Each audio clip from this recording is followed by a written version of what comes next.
The dystopia-utopia was a mirror of two things, really, which was her trying to find this world where, you know, women are treated more equally and it's less chaotic and it's not so weird and surreal.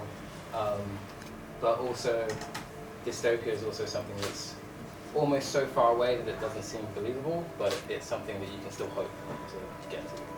So I think that was what Ingénue was about, I think. I'm in the film for a scene.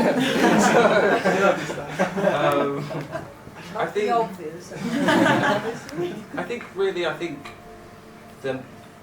yeah, you said like the single mum thing is definitely like, that was the one thing that was definitely, this is me, I'm putting this in the film.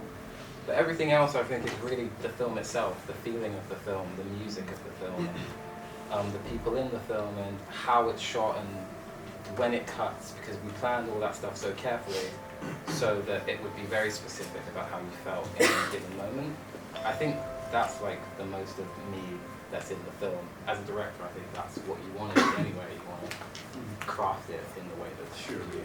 So you started and ended with the same scene in the movie, right? Yeah. So what does this suggest? I didn't completely understand it. What is this circular motion? It does kick off and in the points to start with. It didn't make any progress.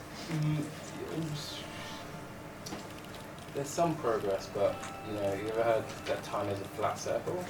So that you do the same thing again and again. So I mean, you could lift yourself out of the situation, but at some point you're gonna have to deal with it again. So that's what, for me, everything, all time is always a circle. So if you start at one place, you kind of have to finish at the same place before you can go to another place.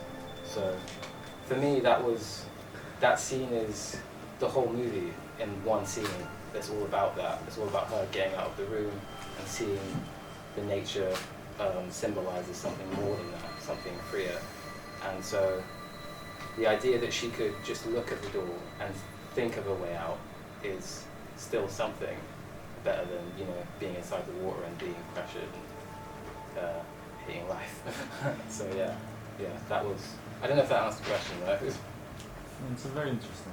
Yeah, making the film, that line about the single mum thing was what made me make the film and write it, because I had ideas to make a short, but I didn't know what to make it about specifically, and I had notes of scripts and stuff, but I heard Ryan Gosling say that line, and I never really empathized with someone so much in my life. The way that he said it, I could imagine all these moments that I had with my mother feeling like that, and I thought, okay, well that has to be in the script, and that has to be, the whole point of the film has to be feeling like that throughout the whole film. So that was how, that's me then, in that film. It was my first film, so I've never made a film before. So when I made that, I thought that if we're going to make a short film, then we have to use the medium of short films more than any other medium and try and tell, not really a story, but more an experience and a feeling that people can experience together, which was this nightmare I had in my head of what it was like to be a young woman or having a single mum, because I had a single mum. And then what that would be like having to look through that lens and being that uncomfortable for that long. So hopefully I would never make a feature film like that, ever.